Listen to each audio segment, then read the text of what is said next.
Ta sistem služi za dodeljevanje izgub, se pravi, določa na kakšen način je kdo ranjen ali ubit v igri in deluje na laser, ki je nenevaren za oči in kot vidite ima veliko senzorjev po celem sistemu.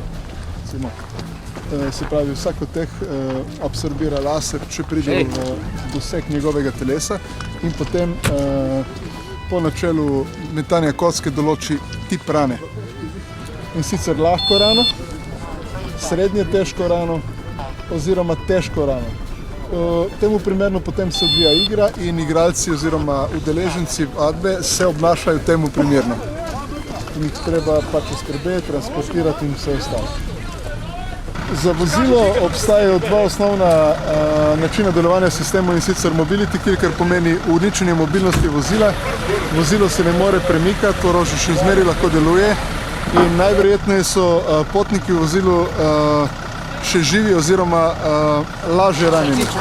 Ali pa total kill, kar pomeni, da je vozilo, da je zadev poln zadetek izstrelka v vozilo in najverjetneje imamo potem tam neke izgube, vozilo je pa uničeno in ni več sposobno za premik.